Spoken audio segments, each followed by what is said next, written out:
I'll start recording now on YouTube. Let's go to it. All right, welcome back. We are GAME3004 Mobile Game Dev 2 in the winter 2022 semester at George Brown, and it's week 14. Can you believe it? Part 1, maybe the last part. I'll talk about why in our presentation this week. So let's talk about it and see where we're at. So this week, again, we're kind of in the last part of our project for your semester-long project. Your final release is due Monday. We moved it to Monday because this weekend is Easter weekend. So it'll give you a chance to just submit everything you need to do. Final presentation is due Tuesday. And the reason for that is because we're actually doing live presentations next week in the same format that we used in previous presentations. So I'm looking forward to seeing your final version of your game. More marking has been done, so you'll see that all the labs up to date, as well as weekly reports. And I've also marked your alpha. I'm going to mark your beta very soon. So it looks like, but so far I'm seeing that there's a lot of improvements. Some teams are still lagging behind in terms of features. You're missing some features, and that's why you didn't get 100% or in the 90s, but only because you're missing something or two. So that's how it goes. But for the most part, I mean, I think all the projects that I've seen so far, kind of happy in the direction that they're going. I think that you guys are doing what I've asked you to do for the most part, so it's good. And I'm hoping that at the end of the day, you're going to have something that you can use as a little portfolio piece, and you can actually say in reality that you've developed a little mobile game with a team, which is what the whole idea is, right? You've made a mobile game 3D, you've done it in 2D, and over the last 2 semesters, and this is like always has been my desire, is to give you guys experience working with different tool sets and really become more proficient with Unity as we continue to roll throughout the semester. All right, so what are we doing this week? Like I said last week we did performance profiling, and I think most teams submitted their lab. Some people, there was a team that did not, right? So, but most teams did, and I think for the most part, everyone did what I asked you guys to do, which again is to use your game to do the performance profiling. There was a couple teams, for whatever reason, that did the lab for their performance profiling. That's not what I asked. So I gave you part marks even for that. So that was weird.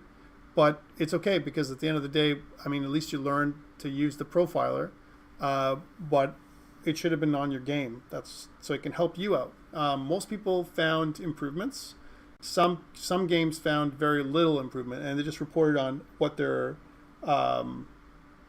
they didn't do it after. They did it before. Here's what we've got, and then they did no after.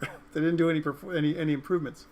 But really, at the end of the day, the idea was you did your performance profiling, and to kind of see how you're doing. And I always say it's like this: performance profiling is like doing finances, or a budget. You don't know where you're bleeding until you actually monitor what you're doing. So it's almost like measure what you're doing, and all you can do is improve. That idea behind performance profiling is how I view it. Okay, so. It's exactly like when you're trying to lose weight or trying to improve yourself in some way. You measure what you do, and once you've measured yourself with no changes, then you know where you can target for improvement. Example, if I'm just going to put it back to eating again or something like that. If you take in a bunch of calories, let's say you're eating 4,000 calories a day, you don't realize you're doing it, and then you're starting to monitor that, then you can realize that, hey, I'm eating too much, and then you can cut down. That's a very simple example, but it's the same thing with memory. If you're eating too much memory, you're like, whoa, where's all this memory being used, as an example? And then you realize, oh, okay, well, I got lots of textures, huge textures, and the rendering is taking a long time, or I've got a huge memory leak happening right here because of the way that I'm using, object, or I'm not doing object pooling where I could. When you're using or generating a lot of objects, that's where object pooling can come into play. Then that's where you can kind of use that to try and improve things, right? So measurement first is what I always say. So this week, what we're doing is last week I did profiling. Group 9, there was a group lab that you guys did, so it improved some of you. Some people haven't done a few labs, so that kind of bumped you up a little bit. This week is another group lab, and here are the instructions that I want you guys to use. So I want you guys to do a post-mortem review as a team, and your challenge is 2 parts of the challenge. Part 1 is working with your team. You want to create a short paragraph detailing what went well and what didn't go well this semester when it came to your project specifically, right? Talk about you and your team, what you would do differently given the lessons you've learned working on this project. Discuss your project, your team, the resources you had available, all that kind of stuff. How would you organize differently, and would you choose to create a different game given the experience you've had up until today? Even things like, please include things like, well, if Tom didn't give me these damn requirements, then I probably wouldn't have done this game. Even that, if something like that is the thing that that made you make the game the way you made it, and you prefer not to do it that way, or you had another idea that you would rather have done, what is that idea? Talk about it with your team if you're really passionate about it. Part 2 is, after you do that, pull out 4 points with you and your team that highlight the positive, and 4 points that highlight the negative. And this is a very similar exercise to the one we did way back in first semester. I got you guys to do the almost exact same exercise back then. And the reason why is because, and you'll see if you actually look back at some of your work that you submitted to me and the people that were with me in first semester, you'll look back and you'll see that some of the work that you submitted and the lessons learned are very, very different now than they were then. Very different. And it should be, because I always find when I speak to students after being, doing this thing for a couple of years, they're like, wow, what a difference, right? Because, the things that you thought about that were lessons learned back then are like, yeah, that's nothing compared to what, we've learned now, kind of thing. And it's amazing what you go through with all the level of detail, the stuff that you've learned over the last couple of years. So this isn't like a cumulative, this is all I've learned for the entire time at GBC kind of thing. It's highlights about the project, but I'm sure that the highlights and your insights are going to be very different compared to when I got you to do something similar like this in the first year. So what I want you guys to do to get the most out of this exercise, because it's a group lab, is, kind of talk to your team members, right? Discuss it with them. I don't need a video for this one, okay? So there's no video requirement. I do need a document of some kind. A PDF would be nice for you guys to submit a PDF document that has kind of this stuff. It's a bit of a writing exercise, but this stuff here, your short paragraph, as well as highlights for the bullets and everything else, literally is something that you can include for your final presentation, because that's the stuff that we're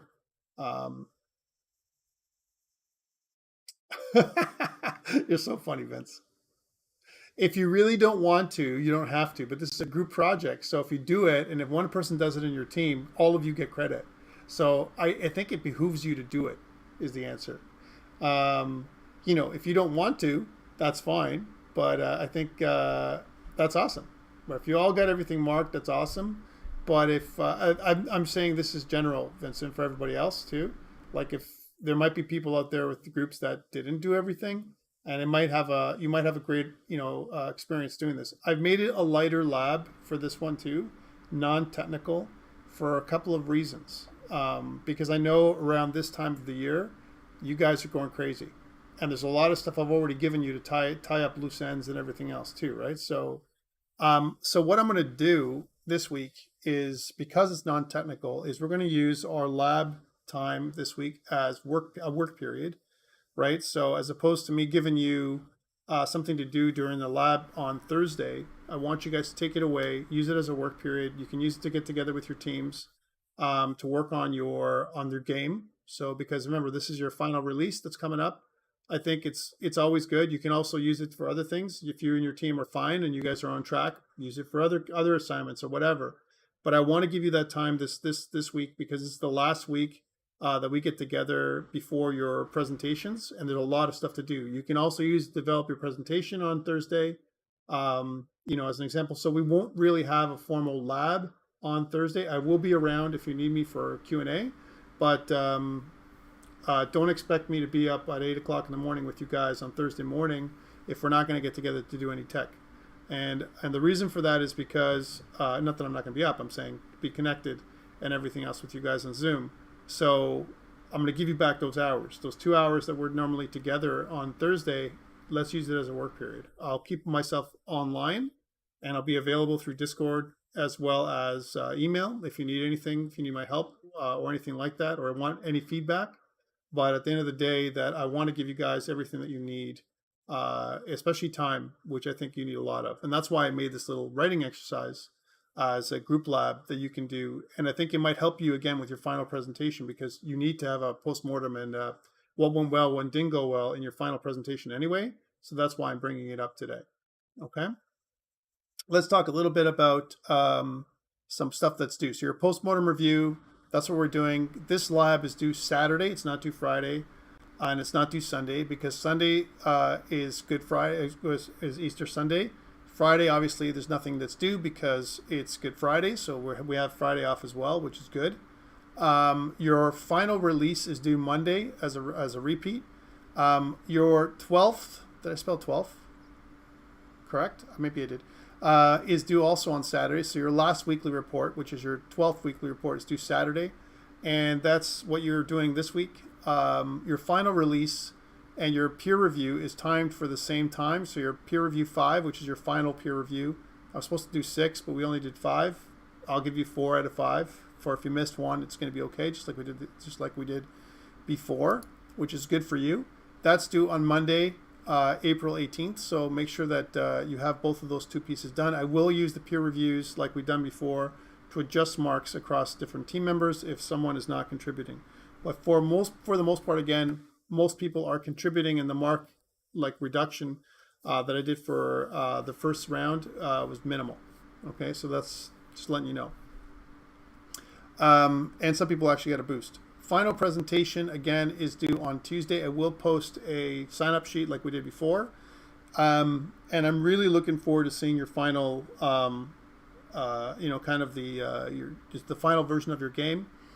A couple of notes, and although it's not required for your final presentation, I highly recommend, along with your regular emulator build, and this is where going back to what you asked, Vincent, there's a few options. One of them is you could use an actual phone that you cast. So you do a screencast from your phone for your final presentation to the screen, and so we can see what you're doing on the phone. That might be more comfortable. So I know guys like Vineet like to play on their phone because you get a better experience.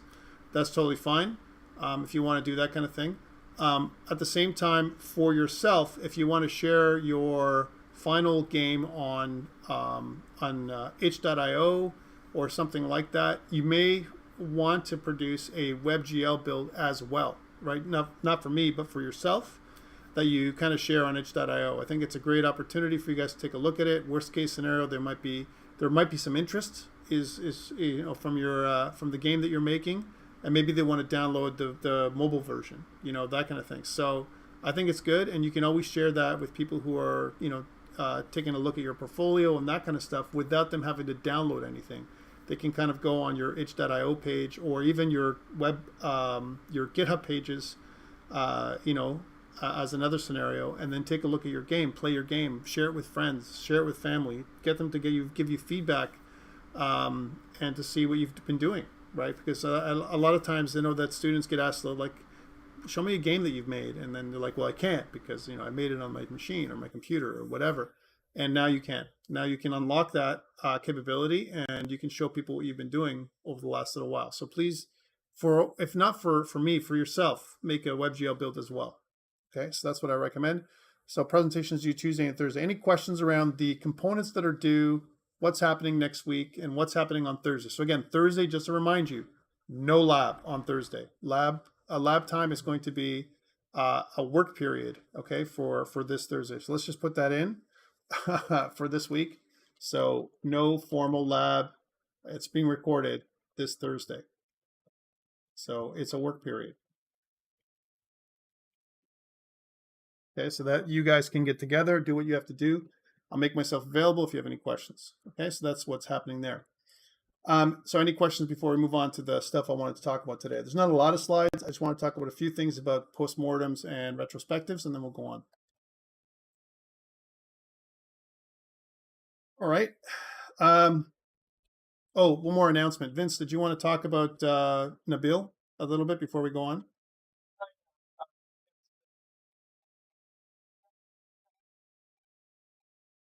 Vacations last week. We are inviting an alumni member who graduated from this program last year. His name's Nabil Babu. He's a lead software engineer for Crystallized Games, which is a Toronto-based indie dev that does Unreal Engine and Unity development.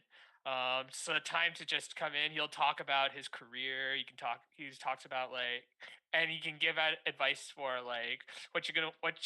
any steps you should take after you're done school, how to prepare for how to make your resume look good, or even how to prepare for some of these interview questions as you reach that interview phase. So we hope you guys come.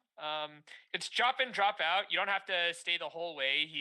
It's like just a time to sit down and talk to someone who has made it and is working in the industry right now. So we do feel that it would be a good time to show up as for any advice going forward once we're out of school and graduated. So yeah, that's pretty much my spiel. Thank you for that. Can you also uh, post a link on the chat for us? Oh, it's on the Discord Yeah. for. It's on our class Discord, but sure. Yeah. Could you do that just for the people that are here? And then Yeah, what I'll do is I'll.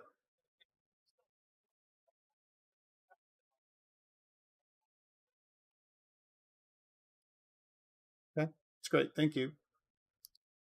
Yeah. So that's great. So thank you so much for that, Vince. And it's great to to hear some or to hear about kind of alumnus or alumni that are that kind of go on to do become go into the industry and all that stuff.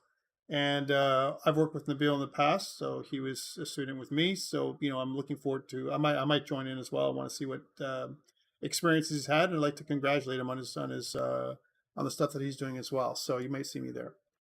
Awesome. All right. In terms of the stuff we're doing this week, let's talk about that. So again, I always think about retrospectives, and I'm really serious about them. A lot of times, whenever I've been involved in a project, I make it a point of really being I'm going to say like a stickler when it comes to this.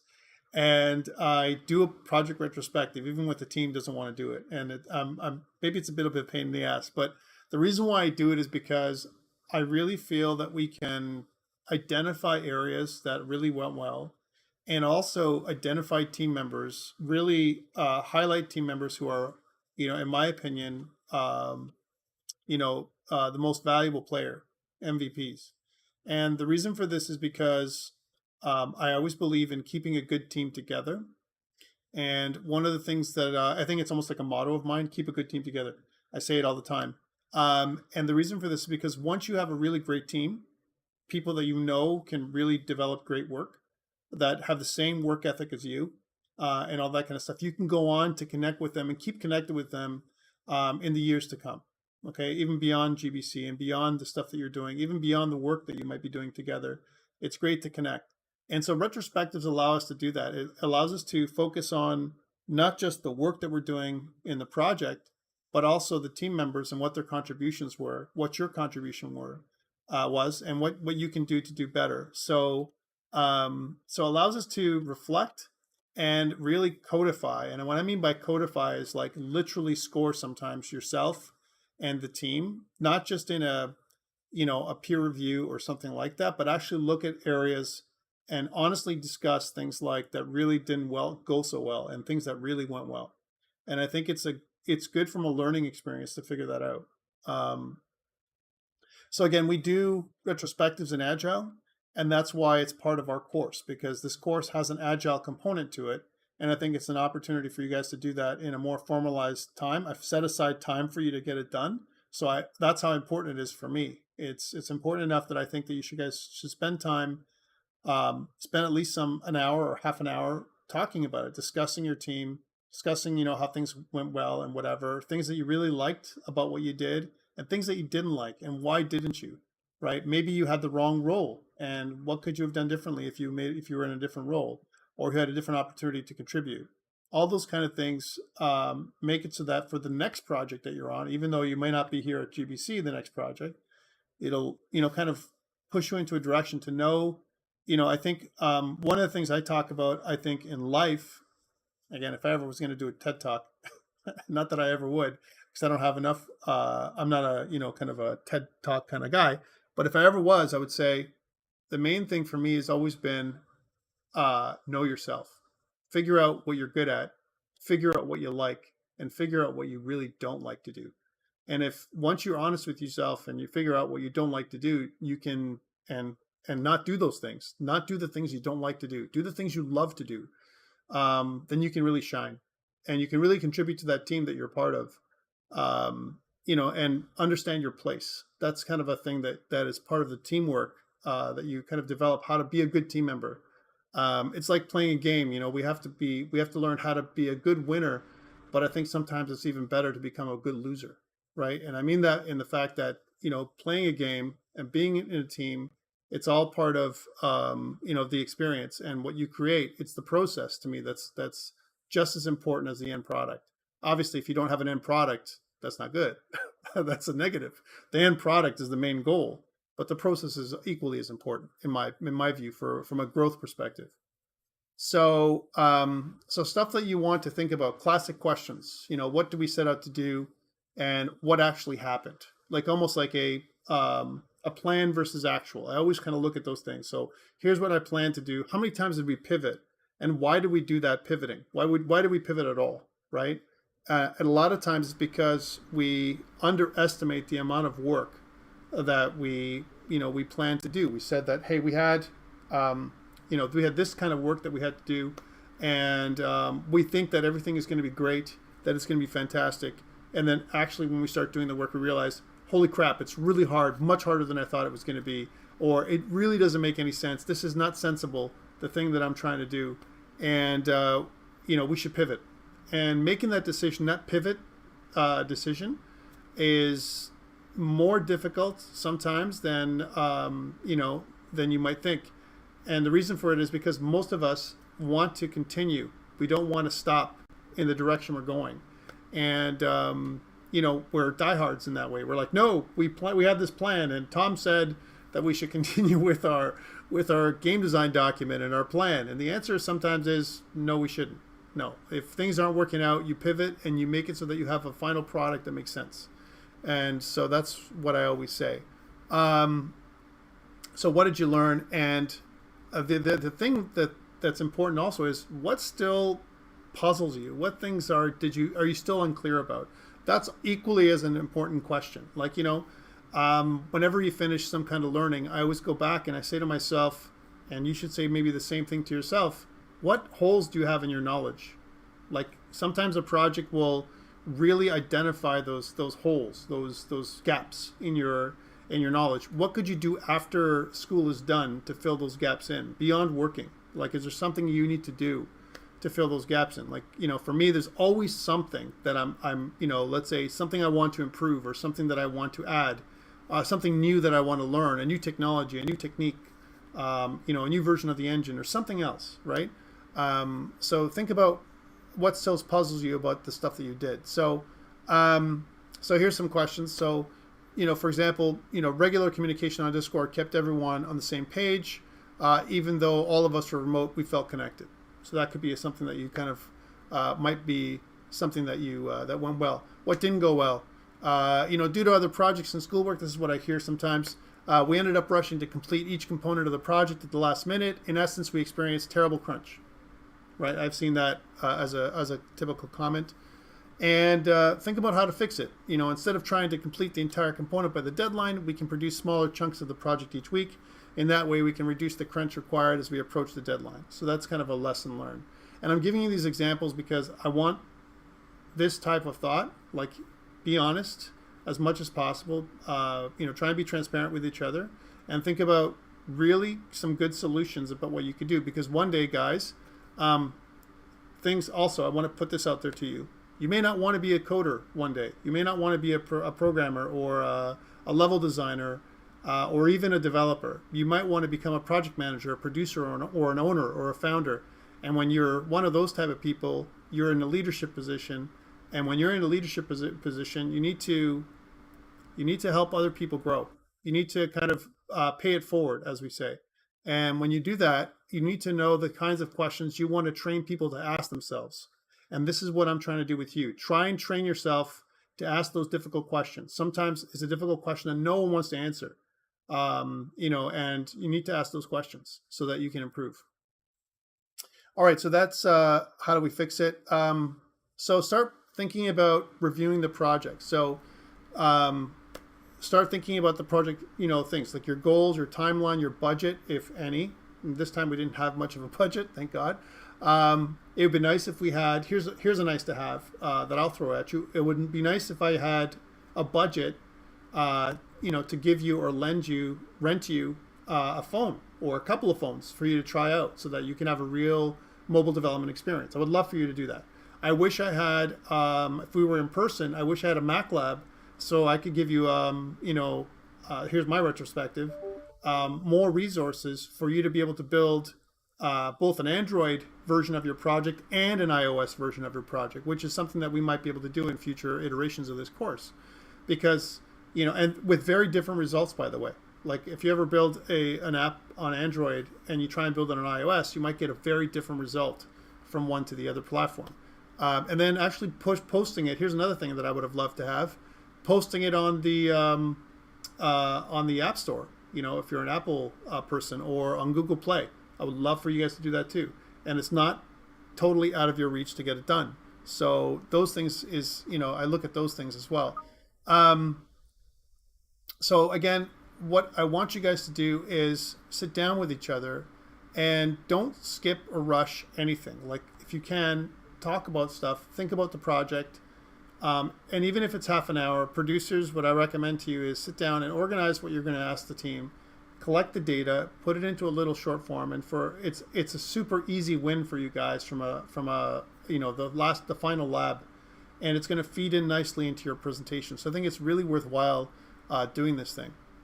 So again, think about their experiences, ask people how they did, get their honest feedback. And what I recommend is you should run that process, the questions, with every single person on your team. So say the same questions. Tell me what you did well. Tell me what you didn't do well. What do you think we did well as a team? Share that information, and keep it positive as much as possible. I think it's possible to do. Talk about working remotely. You guys worked remotely on this project, and over the last 2 years, that has been a huge part of the challenge, right? Working remotely and not seeing each other physically, which is typically teams. We work together in a lab environment. We get together and try things out and laugh and do all the other stuff that we would do. But you guys didn't have that experience over the last couple of years. So talk about that. Talk about how it affected. Did it improve from last year to this year? As an example, did it make you more efficient now? Last year, maybe it was a real difficult thing to transition to, in 2020 and in 2019. But now in 2021 even. But in 2022, you guys should have been, hitting your stride with working remotely. Did it work still? Are you still feeling like, it could have been better if you were in person? How did that work? All those kind of thoughts are really important to, to kind of share with each other. And that's part of like what worked well and what didn't work well. But make sure you share both the good and the bad, right? Don't skip out on the bad stuff, because there's always something that could have gone better, always, right? So sometimes what people do is they use a short survey, and what you do is you create the survey beforehand. You guys create almost like so people feel it's really a lot of pressure sometimes to kind of talk in a group environment. And so producers, what you might want to do is put together a small survey for yourselves. That also is a tool that you can use, and kind of do an internal poll, like with getting anonymous feedback, right, that you can kind of put in there.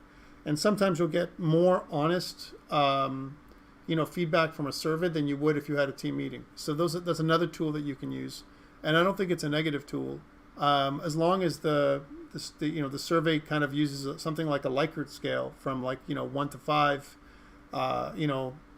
similar to what we do with the surveys that we do at school. So use that kind of idea, because what you want to try and do with that is you want to be able to, yes, Anna, you want to be able to use that as a means of gathering data. That's what you're doing. Okay. Yeah. So Anna's question was, no lab time on Thursday, but there is a lab, and the lab is a group lab, Anna, that you guys are going to be doing for Lab 10. It's a retrospective. You're writing a little retrospective with you and your team if you're interested. And again, it's worth the same amount as every other lab that you've done from a tech perspective. So I highly recommend you do it, especially if people are missing labs in your team. I think that's it's not just for one person; it's for everybody. One thing is also what I find is having a safe environment for sharing is super important as well. And it's the same environment that you would have created when you get together with your teams on a weekly basis, let's say. Hopefully, you guys have done that, and you've had a chance to get together and work together. Everything from merging, doing GitHub merges, to other things. There's got to be a way of speaking honestly and feeling safe doing that. I'm not going to host a Zoom meeting, Herman, but I will be available on Discord.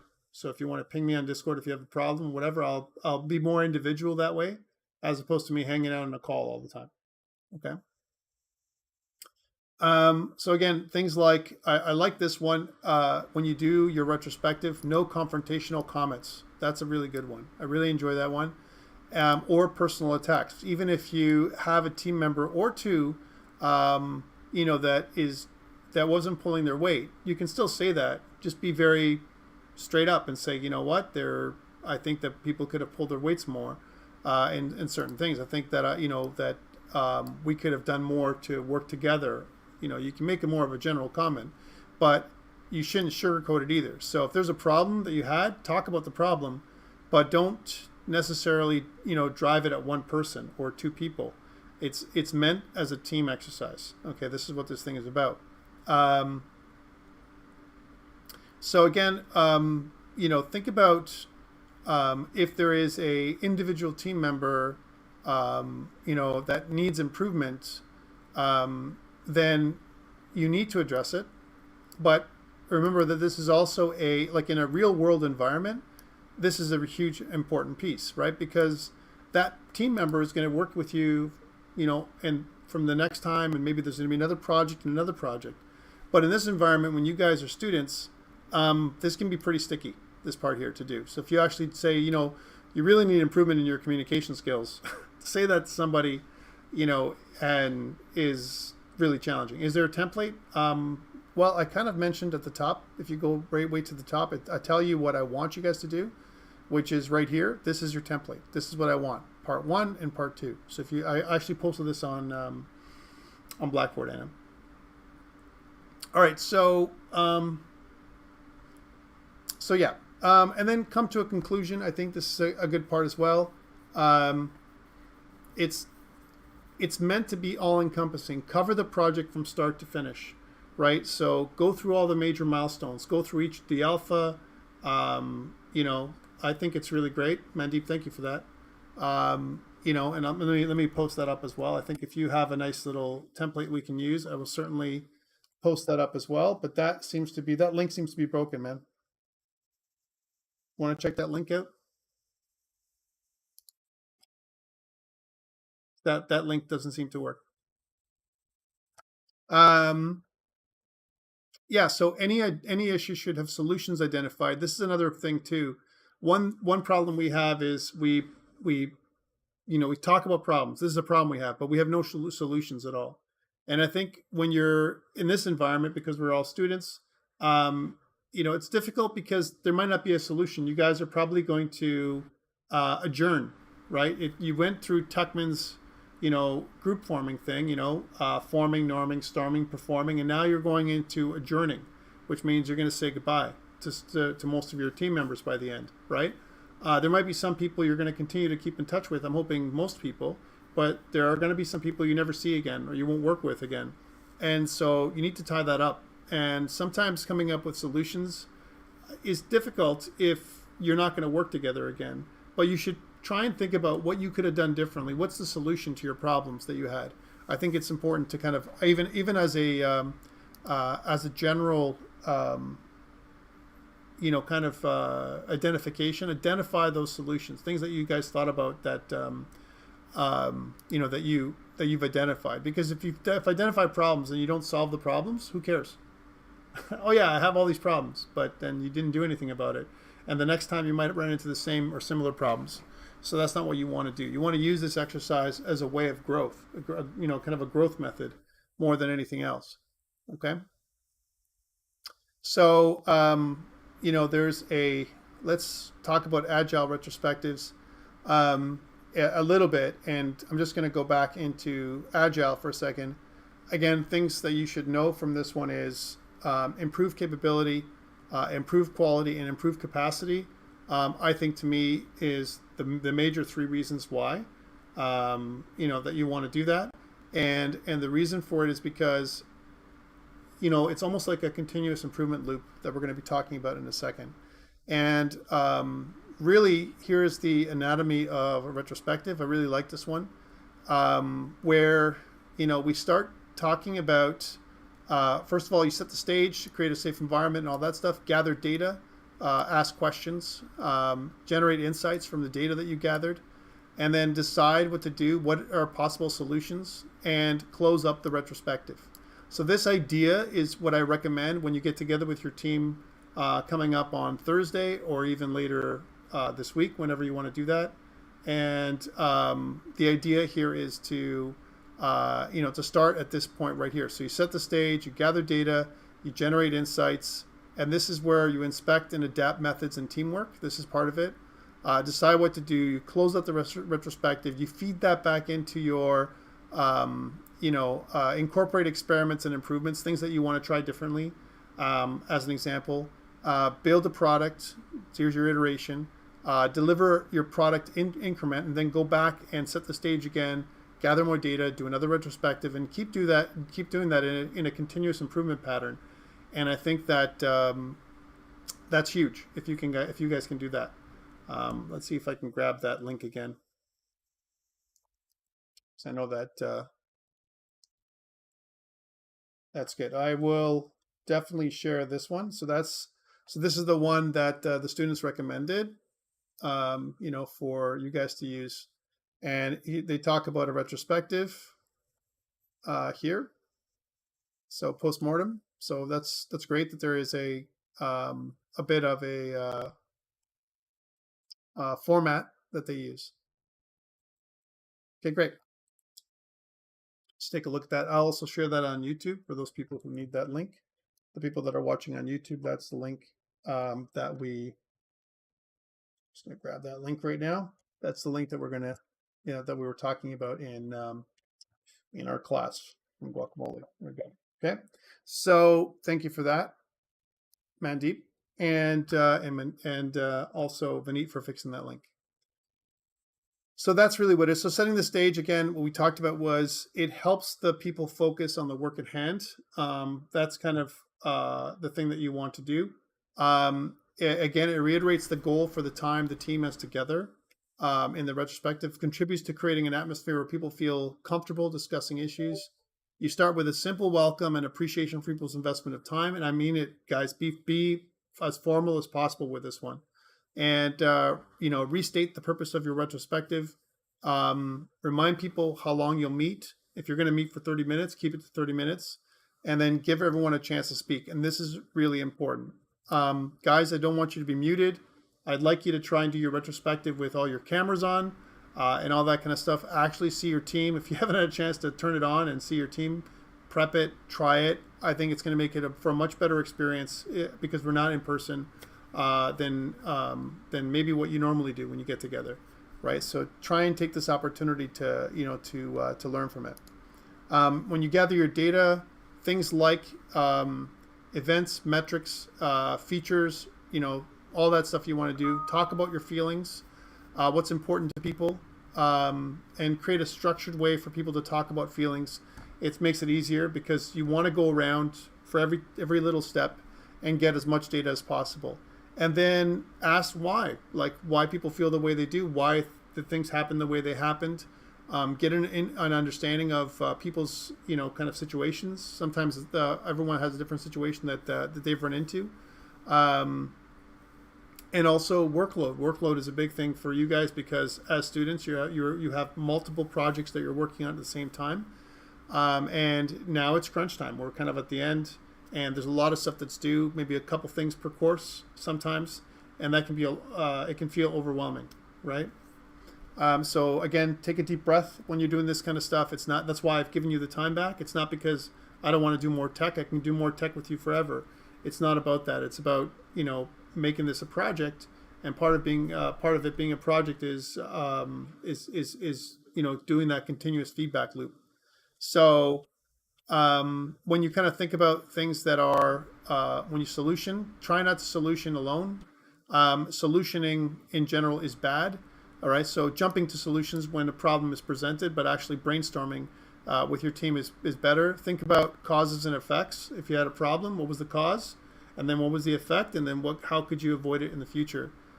Which is kind of like your risk mitigation for a future project. And then start thinking about, if you're going to work together again, little experiments and improvements, things that you can do better the next iteration if you're going to do that. Clearly, you're not going to have another iteration with your team going forward, but it's nothing that you couldn't try the next time if you're going to get together with somebody and work on a project.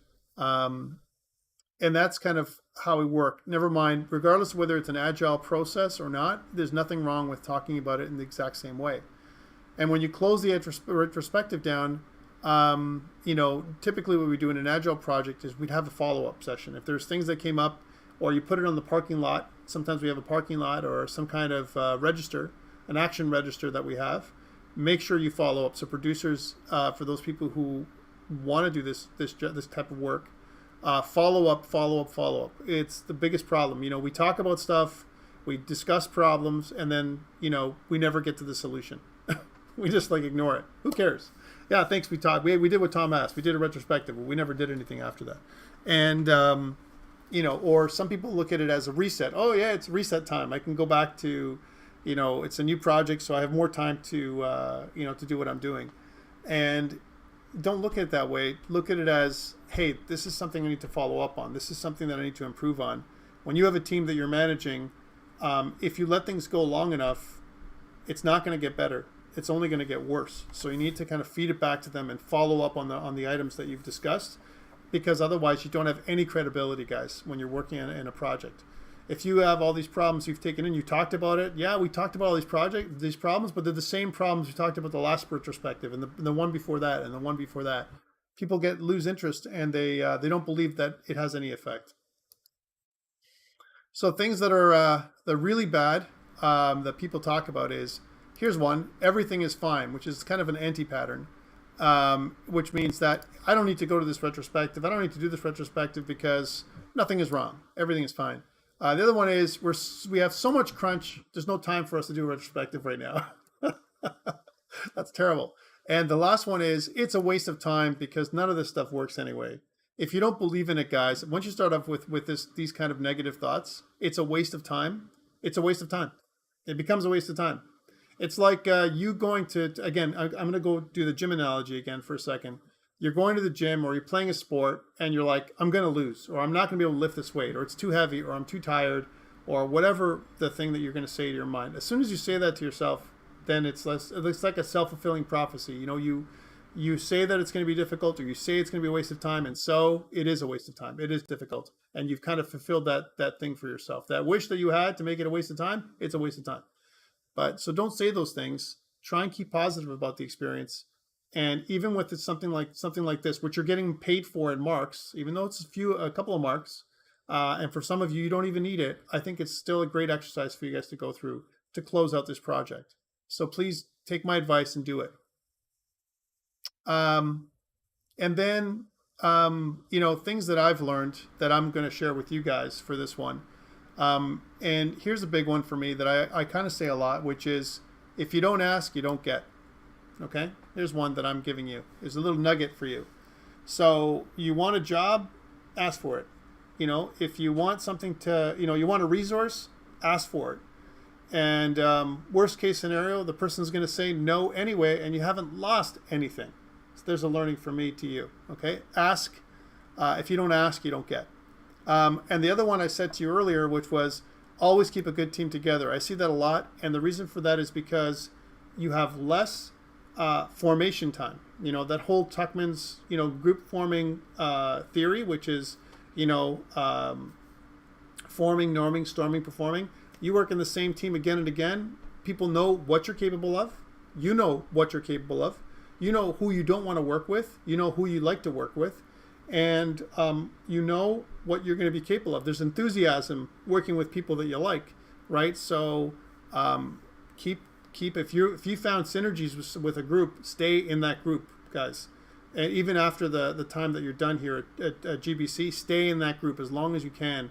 Try and produce something if it's possible, even if it's only with a few members, because you're going to be doing something rather than nothing a lot of times. And I mean that in terms of it's so easy to sit on the couch or play a video game or get distracted, and it's great sometimes to cool off and to to kind of de-stress a little bit, to to get away with just relaxing and not doing anything sometimes. But sometimes, if there's enough time that you haven't done anything, it doesn't matter if you're doing a job and you're working something out of the industry somewhere that's not industry related. Connect with those people that you've made those connections with. Build something small. Experiment. Talk about the stuff that you've built. Keep the meetings going. Have a coffee with those people, and all that kind of stuff, because you never know. Here's the next one that I'm going to tell you. You never know who, when they get in somewhere, how they can give you an entry point to some place that they're already at, right? Or how you can help, maybe able to help a person, or bring somebody that into a job that can help you. You know what they're capable of, and people are looking for good people all the time, but they don't know where to look. But and they know, right? You've worked with each other, so there's nothing that's wrong by making a referral to somebody else, of somebody that you worked with in the past. So that's why I say always keep a good team together. It goes beyond the team. It goes, not just making friends, but also keeping that connection after your time at GBC. And here's something, and I got to be honest with you, this is what I practice a lot of times.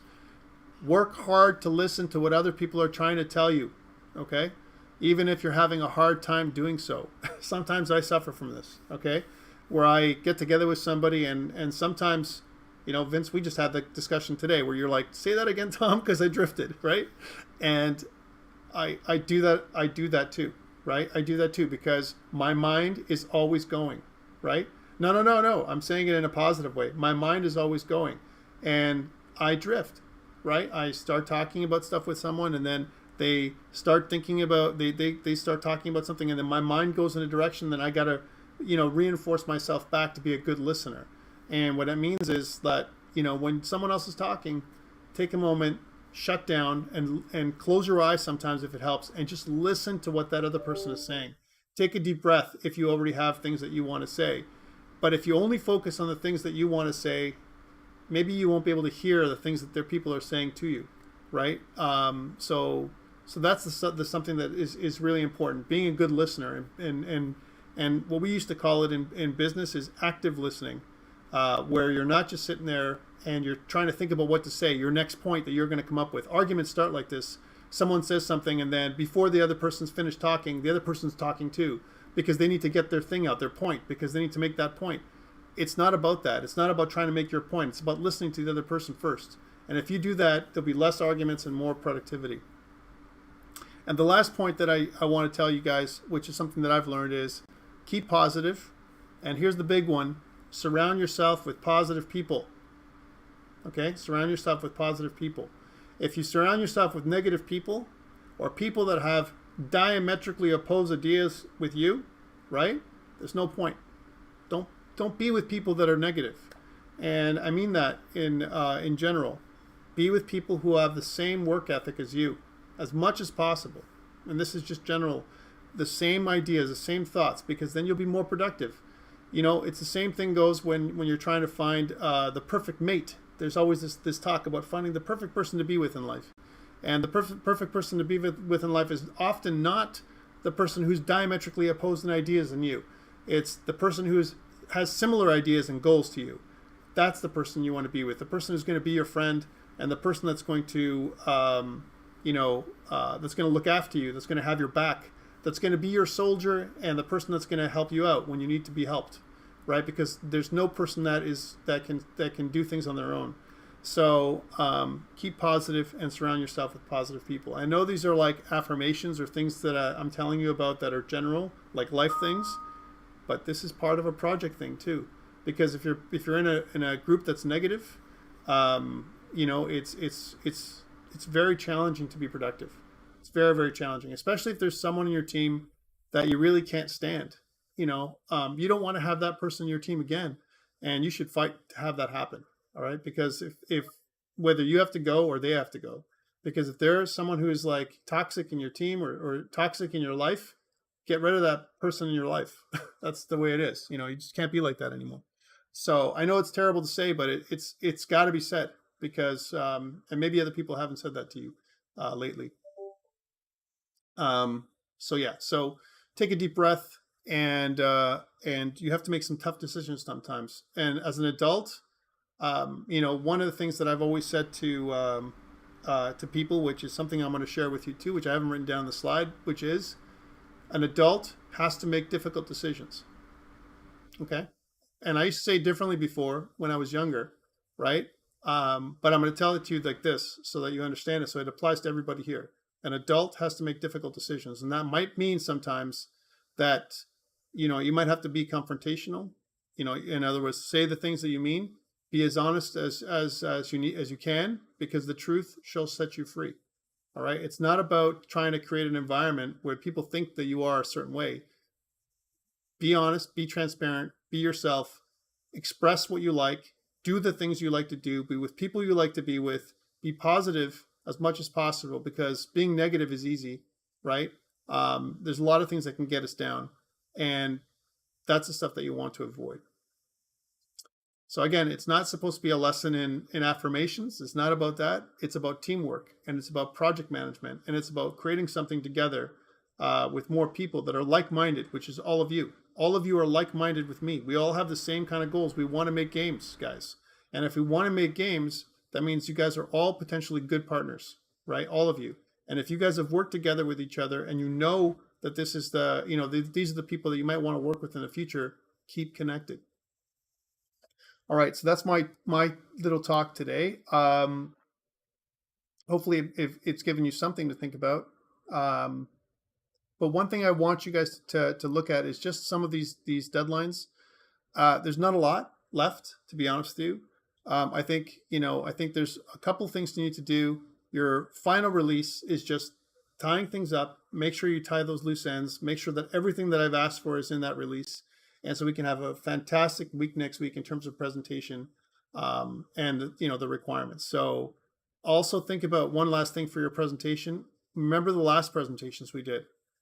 Remember the things that I said to you guys about what I'm looking for. I'm looking for presentations that are just not business presentations. You're making a game presentation. Be excited for your product. Your product is the best product that's on the market right now. And it might sound like an exaggeration, or even like my mind is whack when I tell you this stuff, but I'm telling you, this is how you got to come across when you present. This is the happiest time for you. You're happy to make this presentation, and that's what you're doing. And if you talk about like things like that, it'll take you a long way. So please, that's what I'm looking for this week, Tuesday and Thursday, when I'm going to make the list come out on Monday-ish. And you're going to see a list that comes out. You can sign up like we did before, and we should have some great presentations next week, which I will record and I will put up on Blackboard for everyone to see. Okay, guys? Any questions before we go for the day? They're all the same weight, Mandeep. So the question was, how are labs weighted? They might be out of different points, but they're all the same weight, every one of them. So if they're worth out of 25 points, they're still worth 2% of your final grade. Okay? Great. I like that. All right, so I'm going to stop recording now, and I will get back. Thank you so much, guys, for joining me this semester. I'm going to see everybody next week on Tuesday again, And for those people who are on YouTube, this is our last lecture before we get into our final presentations. And again, which will happen starting next Tuesday and Thursday. So what we're going to be doing next week is almost like a little mini Gamescon on Tuesday and Thursday, which means you're going to demonstrate your games. And I'm hoping, like I said, that I see some great projects out there. So I'm going to stop recording on YouTube, but I'll talk to the people that are here if you have any questions.